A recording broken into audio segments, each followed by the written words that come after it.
Hello শিক্ষার্থী বন্ধুরা, কেমন আছো তোমরা? আশা করি ভালো আছো। আমিও ভালো আছি। আমি মোহাম্মদ আনোয়ারুল ইসলাম, সহকারী শিক্ষক শ্রীমন্তপুর বালিকা উচ্চ বিদ্যালয়, নেওয়াতপুর, নওগাঁ। আমি শুরুতে তোমাদের নেওয়াতপুর অনলাইন স্কুলের পক্ষ থেকে জানাচ্ছি শুভেচ্ছা ও স্বাগত। আজকের বিষয়, তোমাদের যে বিষয়টি নিয়ে আলোচনা করবো আমি, সেটি হচ্ছে জীববিজ্ঞান শ্রেণী নবম ও দশম অধ্যায় দ্বাদশ, জীবের বংশগতি ও বিবর্তন। শিক্ষার্থী বন্ধুগণ, তোমরা ইতিপূর্বে জেনেছ আমরা কিভাবে বড় হয়েছি, আমরা কিভাবে বৃদ্ধিপ্রাপ্ত হয়েছি। আসলে প্রত্যেকটি মানুষ তার জীবনের সঠিক সংখ্যায় উপনীত হতে পারে না। পৃথিবীর সব জীবই নিজস্ব চারিত্রিক বৈশিষ্ট্য সম্মত। এই চারিত্রিক বৈশিষ্ট্য নিয়ে স্ব পরিবারে সে গড়ে ওঠে। তো এই যে আমরা হাঁটি হাঁটি পা করতে করতে আজ পর্যন্ত এত বড় হয়েছি, আমরা একটি জীবনে উপনীত হয়েছি। এই জীবন কি, এই জীবনের সঠিক সংখ্যাটা কিন্তু আমরা আদৌ জানি না। আসলে বিজ্ঞানী হাক্সলি বলেছিল, শিক্ষার্থী বন্ধুগণ, life is the activities of protoplasm. প্রোটোপ্লাজমের কর্মপদ্ধতি হলো জীবন। যতদিন পর্যন্ত আমাদের এই প্রোটোপ্লাজমের কর্মপদ্ধতি থাকবে, ততদিন পর্যন্ত আমাদের জীবন, তারপর কি হবে, আমাদের শেষ হয়ে যাবে। কিন্তু শিক্ষার্থী বন্ধুগণ, সাহিত্যিক উপন্যাসগুলো বলছে কি জানো, life is the full of struggle. জীবনটা হচ্ছে যুদ্ধেই পরিপূর্ণ। হ্যাঁ, জীবনটা হচ্ছে যুদ্ধেই পরিপূর্ণ। আমরা এই যে হাঁটি হাঁটি পা করতে করতে আমরা যে স্ট্রাগলে পরিণত হয়েছি, আসলে আমরা যে একটা মানুষের পরিণত হয়েছি, একটা জীবে পরিণত হয়েছি, এইগুলো আমরা কিভাবে এসেছি, কিভাবে টিকে থেকেছি, আমরা কিভাবে বড় হয়েছি, এই বিষয়কে নিয়ে তোমাদের জীবের বংশগতি ও বিবর্তন ধারার কিছুটা অংশ আমি আলোচনা করব।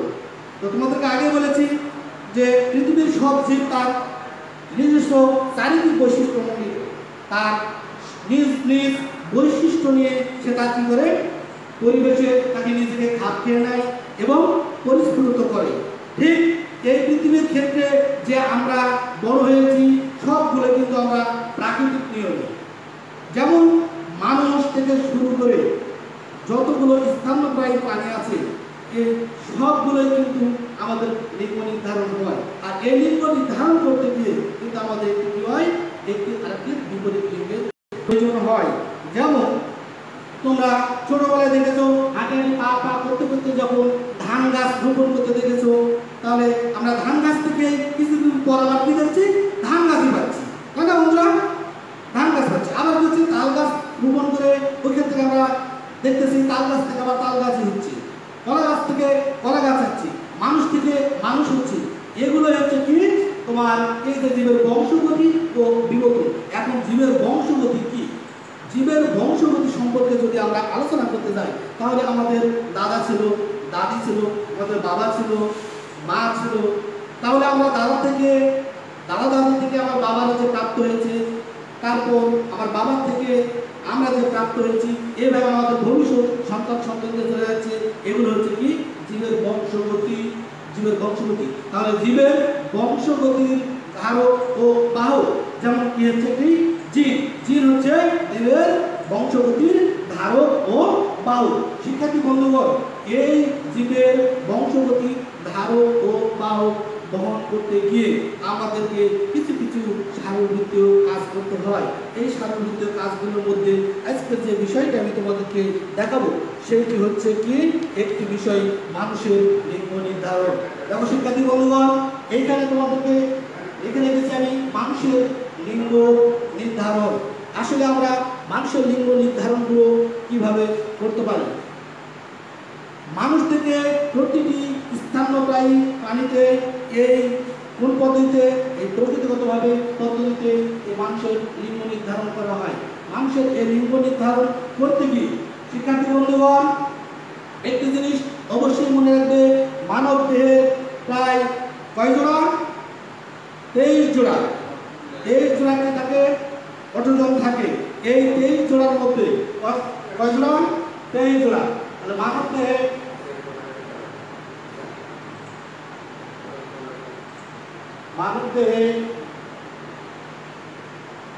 তোমার অটোজোম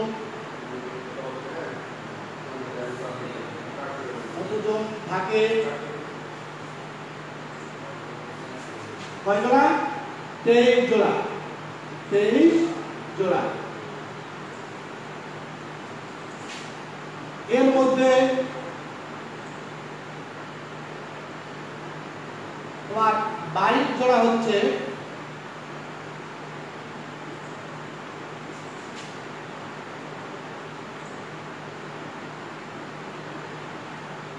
অটোজোম, আর বাকি তোমার 1 জোড়া হচ্ছে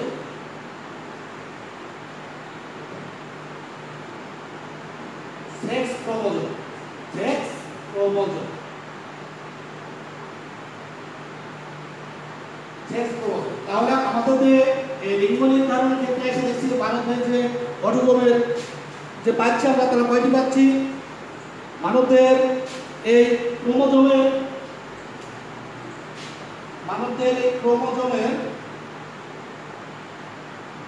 ক্রোমোজোমে থাকে 23 জোড়া। এর মধ্যে 22 জোড়া হচ্ছে তোমার অটোজোম, আর বাকি 1 জোড়া হচ্ছে তোমার সেক্স ক্রোমোজোম। এই বাকি 1 জোড়া যে আলাদা কাজ, আর তোমার এই যে 22 জোড়া যে আলাদা কাজ, এই কাজ সম্পর্কে আমি দেখি এখানে অটোজোম।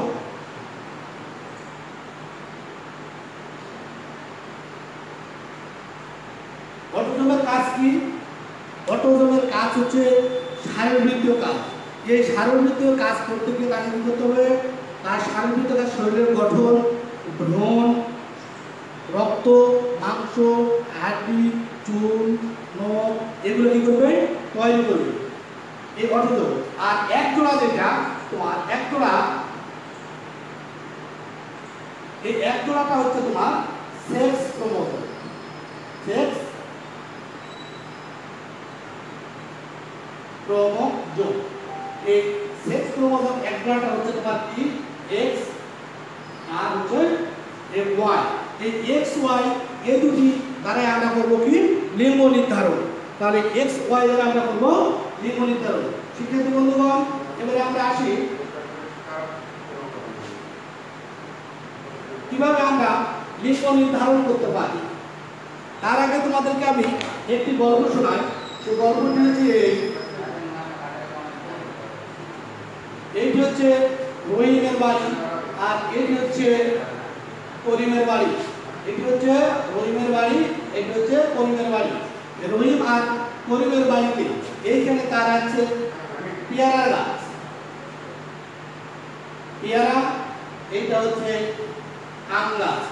এখন শিক্ষার্থী বন্ধুগণ, যদি আমরা এই রহিমের বাড়িতে এসে তার গাছে ঝাঁকুনি দিয়ে যদি বলি, রহিমের গাছ, পেয়ারা গাছ, তুই একটি আম দে, সে কি দিবে? অবশ্যই দেবে না। কারণ পেয়ারা গাছ থেকে আমরা কি পাবো? পেয়ারাই পাবো। এখানে করিমের বাসায় এসে যদি আমরা আমের গাছে ঝাঁকুনি দিয়ে বলি যে করিমের আম গাছ, তুই আমাকে একটি পেয়ারা দে, তাহলে আমরা কি সেখানে পেয়ারা পাবো? শিক্ষার্থী বন্ধুগণ, অবশ্যই পাবো না। সেখানে পাবো কি আমরা? আম। ঠিক আমরা এইখানে এই উদাহরণ থেকে তোমাদের একটি জিনিস আমি শেখাতে চাই। সেই জিনিসটি হলো কি? এই যে লিঙ্গ নির্ধারণের ক্ষেত্রে স্ত্রীলিঙ্গ এবং পুল্লিঙ্গ, মানবদেহে যে একজন নারী আর একজন পুরুষের দেহে যে আমাদের লিঙ্গ নির্ধারণের যে সেক্স ক্রোমোজোমগুলো আছে, সেগুলো থেকে আমরা দেখাবো আমরা পরবর্তী প্রজন্মে কিভাবে একটি সন্তান, একটি ছেলে হবে না একটি মেয়ে হবে। ঠিক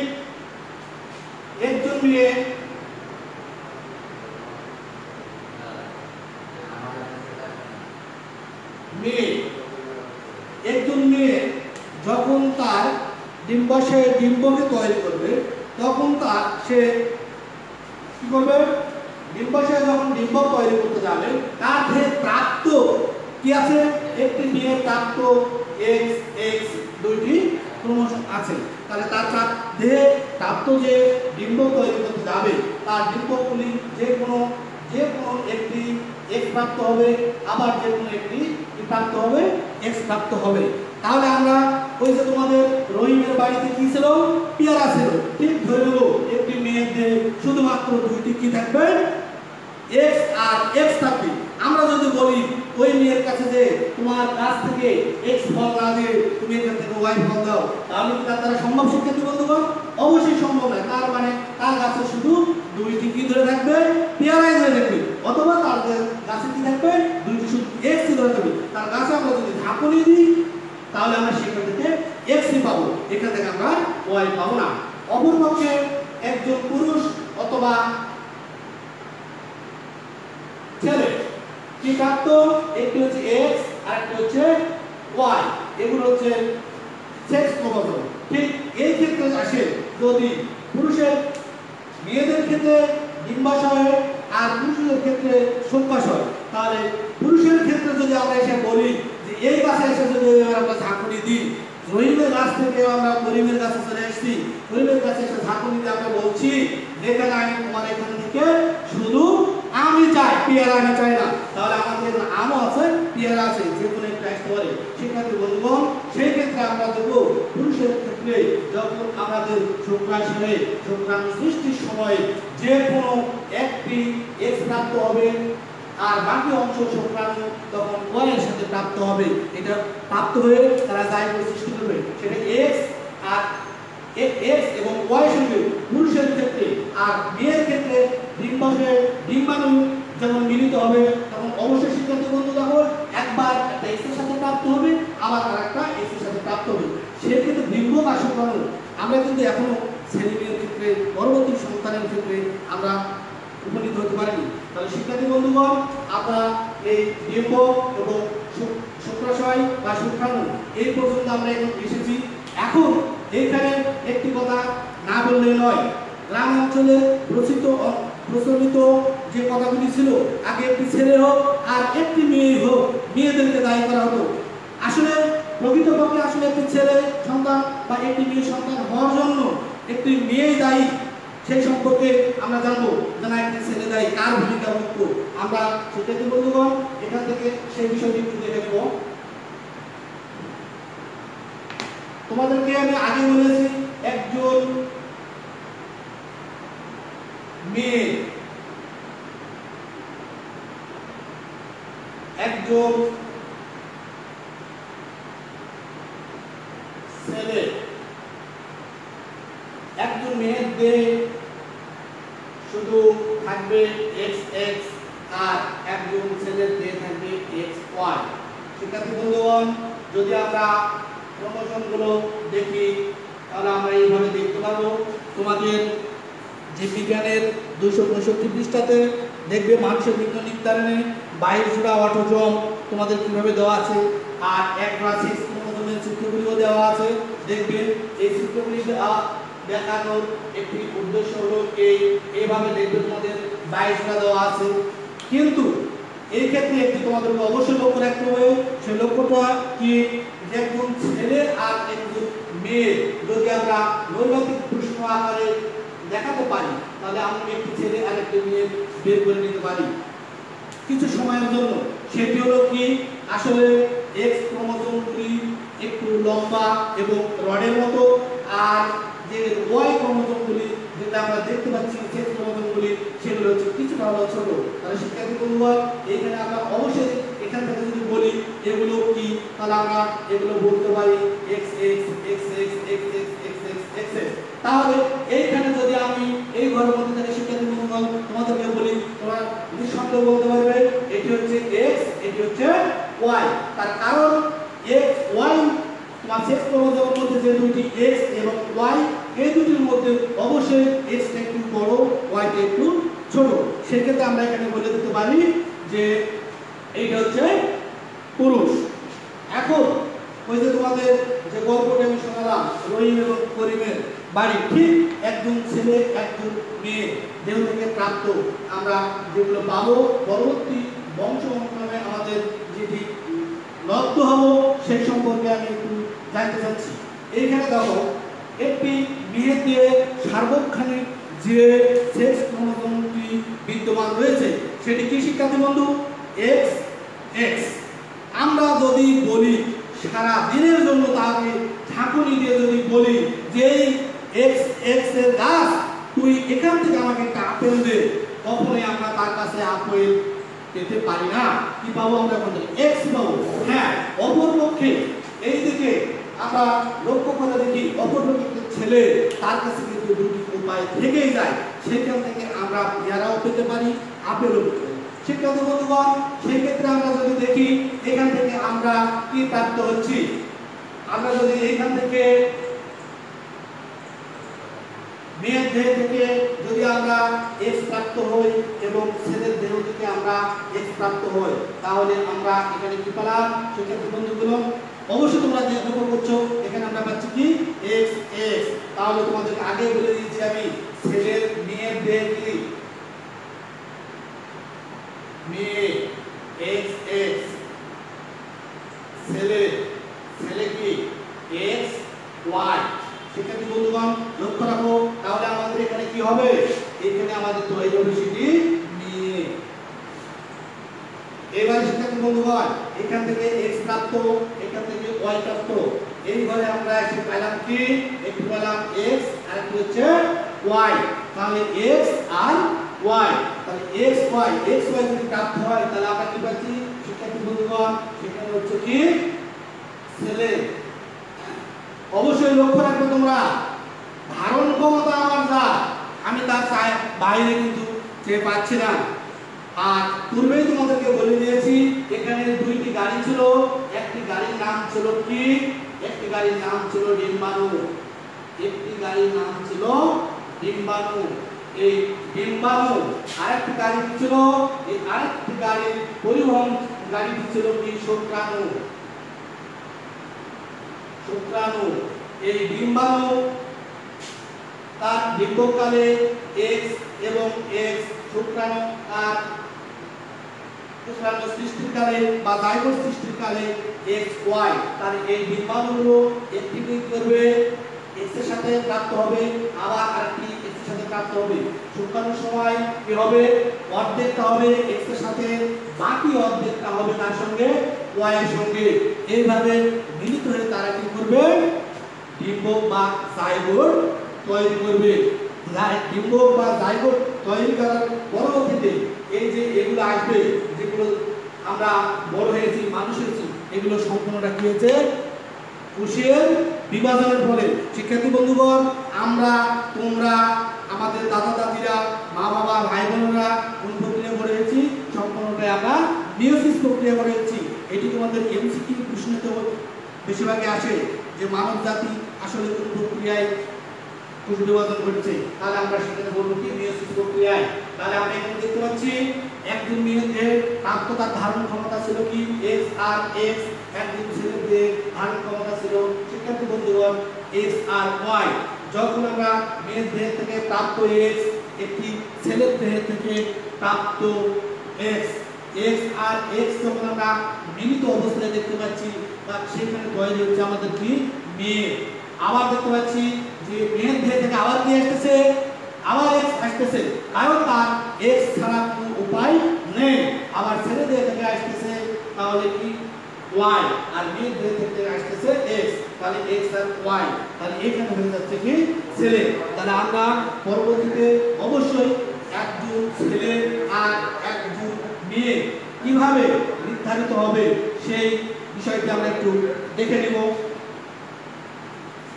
শিক্ষার্থী বন্ধুগণ আমরা যদি একটি ছক তৈরি করে রাখি, তাহলে এই ছক থেকে তোমরা অবশ্যই উত্তর দিতে পারবে।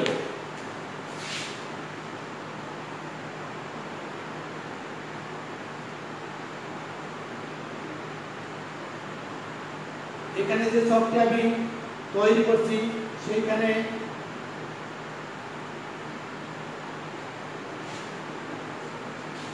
x x x x ঠিক y y y y। আমি এখানে ছোট করে লিখে রাখবো শিক্ষার্থী বন্ধুগণ যে এখানে আমরা x y x বিভিন্ন ভাবে লিখতে পারি, y x লিখতে পারি। ঠিক এইভাবে ছোট করে আমি একটা লিখে রাখবো মেয়ে মেয়ে। শিক্ষার্থী বন্ধুগণ, তোমরা অবশ্যই বুঝতে পারছো এতক্ষণ আমি কি বোঝাতে চেয়েছি। যদি মেয়ে হয় তাহলে এখানে কে কে অবস্থান করবে, তাহলে দেখতে পাচ্ছ x আর x অবস্থান করবে। যদি আমরা এখানে বলি এখন কি এটা হচ্ছে ছেলে, তাহলে এখানে শিক্ষার্থী বন্ধুগণ কারা অবস্থান করবে, একজন x আর y। তাহলে এই পাশে এবার এসে দেখো, আমি যদি বলি এখানে আবার একটা ছেলে, তাহলে সেখানে আমরা কি করব, একটি হচ্ছে x আর একটা হচ্ছে y। এখানে যদি বলি আমরা মেয়ে, তাহলে আমরা দেব কি x আর x। তার মানে এখান থেকে আমরা এই আলোচনা থেকে সুস্পষ্টভাবে বুঝতে পারছি যে মেয়েদের যে ধারণ ক্ষমতা, যে সেক্স ধারণ ক্ষমতা, সেটি অবশ্যই কি x আর x। সেক্স ক্রোমোসোম কয়টি বলেছি, দুইটি, একটি হচ্ছে x আর একটি হচ্ছে y। x নির্ধারিত হচ্ছে মেয়েরা আর x y নির্ধারিত হচ্ছে কি ছেলেরা। তাহলে x আর x মিলিত হলে আমাদের কি হচ্ছে মেয়ে, x আর y মিলিত হলে কি হচ্ছে ছেলে, x আর y মিলিত হলে আবার কি হচ্ছে আমাদের ছেলে, x x মিলিত হলে কি হচ্ছে আমাদের ছেলে। এখন আমরা সেই প্রচলিত গ্রামের এলাকায় চলে আসবো, যারা পূর্বে অনেক মেয়েদেরকে দায়ী করা হতো। পরপর যদি কন্যা সন্তান যদি সে পরপর যদি কন্যা সন্তান যদি তার প্রাপ্ত হতেন, তাহলে তাকে মেয়েকে দোষী করা হতো। তা আমি তোমাদেরকে এখানে আবারও বোঝাতে চাচ্ছিলাম যে একজন মেয়ে আর একজন ছেলে, একজন মেয়ে আর একজন ছেলে, এখানে মনে করে এই বিয়ে বাড়িতে শুধু তার বসার আসন দেওয়া আছে x x, একজন পুরুষের বাড়িতে বসার আসন দেওয়া আছে x y। সে ইচ্ছে করলে কি করতে পারে, বসতে দিতে পারে x এ, সে ইচ্ছা করলে বসতে দিতে পারে y কে।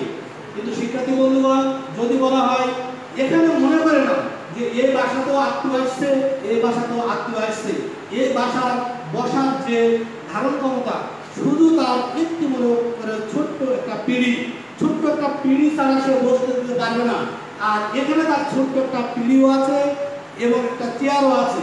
তাহলে এই ক্ষেত্রে যদি আমরা দোষী সাব্যস্ত করতে যাই যে আসলে এই দুই আত্মীয়র বাড়িতে বেড়াতে গেলাম, একজন বসতে দিল আমাকে পিঁড়িতে আর আরেকজন বসতে দিল আমাকে চেয়ারে, তাহলে অথবা আরেকজনের বসা ধারণ ক্ষমতা ছিল চেয়ারে, অথবা বসা ধারণ ক্ষমতা ছিল পিঁড়িতে, সে কিছু ইচ্ছাকৃতভাবে বসতে দিল না।